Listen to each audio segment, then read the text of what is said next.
Sometimes traits don't occur in an either or pattern. We might see a mixture or one of many varieties of phenotypes. This lesson is on genes that have multiple alleles to express their traits. So, in Mendel's experiments, there were only two possible alleles, a dominant and a recessive, and the dominant allele controlled that trait. However, it's common for there to be more than two alleles for a particular trait, and in this situation, they're called multiple alleles. For example, in fruit flies, they can have eyes that are colored red, apricot, honey, and white. But it's only possible to have two different genes at a time, but there's four different possible phenotypes. And there's a dominance hierarchy. So red is the most dominant, apricot second, honey, and followed by white, which is completely recessive. In this case, we don't use a capital and lowercase letter. Instead, we use capital letters with superscript numbers to express the hierarchy of dominance. So here we have E1 for red, E2 for apricot, E3 for honey, and E4 for white, expressing that different dominance. So we're going to do a phenotypic ratio cross between a fly with wild type color to one of apricot eyes. So we're going to have our Punnett square, and we have E1, E4, and then E2, E3. So we go E1, E2, E2, E4. And I'm doing these in hierarchy order, so it's easier for me to identify them. E3 and E3, E4. So we're going to have two red. We will have one apricot, one honey, and no white because we don't have any E4 combinations. So when we have a hierarchy, we like to identify the order of hierarchy by using a superscript number and using a single letter to express the trait. And then we just follow through with a Punnett square. In the case of incomplete dominance, sometimes hybrids have a blending of traits, which wasn't found by Mendel. He only looked at ones that had a simple dominant and recessive relationship. And they interact to produce a new phenotype, which is known as incomplete dominance. And there are two types. There is intermediate inheritance or non-dominance, as well as co-dominance. So intermediate inheritance is when neither allele is dominant, and then the hybrid is a mixture between the two phenotypes. So if we bred a red and white snapdragon, we might get some pink flowers. And we also can note this with superscripts, or we can just choose two different alleles. So if I look at the phenotypic ratio from the crossing of two different pink flowers, so if I have R for red, W for white, this equals a pink, sorry, I put an R there, but a pink flower. Longer so it says pink. Okay, so those two pink flowers are going to have one red and one white allele each. Now this looks like a typical heterozygous cross, so we're going to go red, red, red, white, red, white, and white, white. So our genotypic ratio is going to be our phenotypic ratio is going to be 1 to 1, and our genotypic ratio will match. So our phenotype ratio and our genotype ratio match for this type of incomplete dominance. And now this is when both alleles kind of mix to make a medium color. Okay. Then we also have codominance. Now, codominance results when both the alleles are dominant and both are expressed.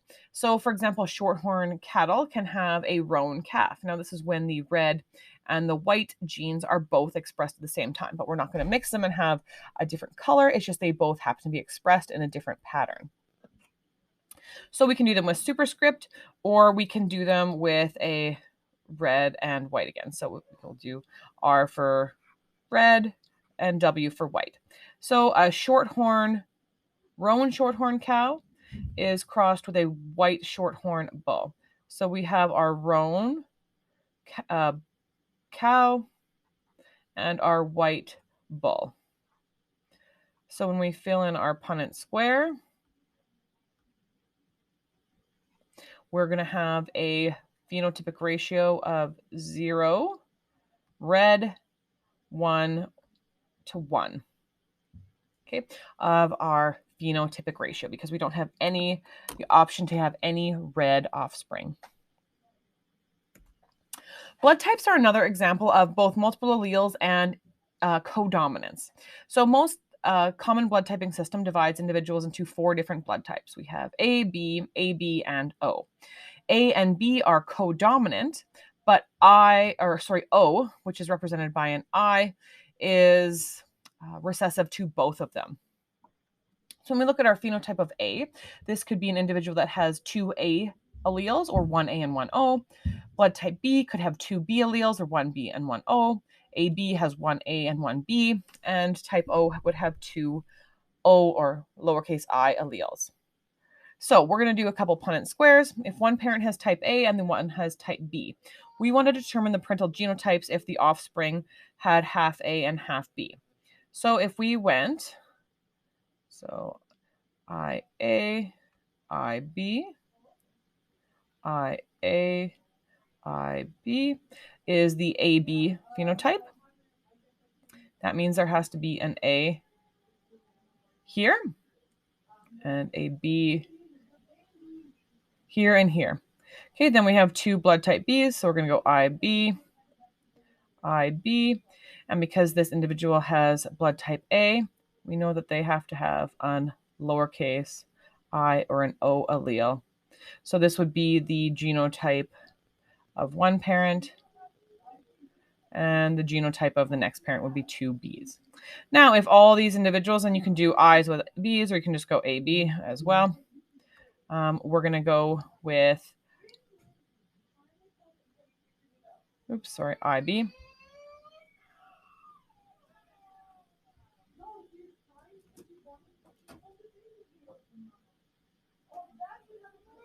Okay, so that means we have to have an A in this column, a B in that row, a B in that row, and then an A in this row as well. So our parent genotypes would be AA and BB. Okay, going through, if one parent had type A and the other one has type B, we're going to go through and do our offspring again. So we at least have to have 1A here, 1B here.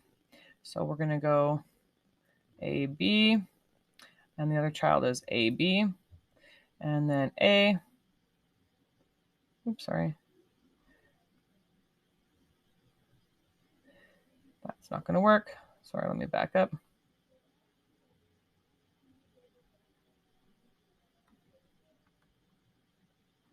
Put that just in the wrong place.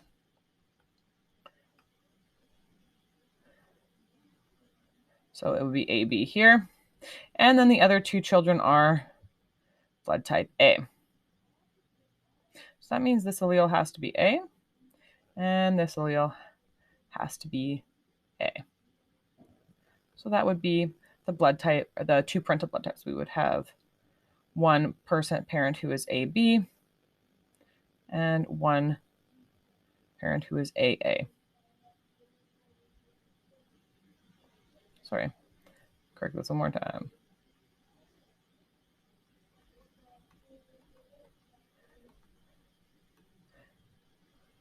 So we blood type I.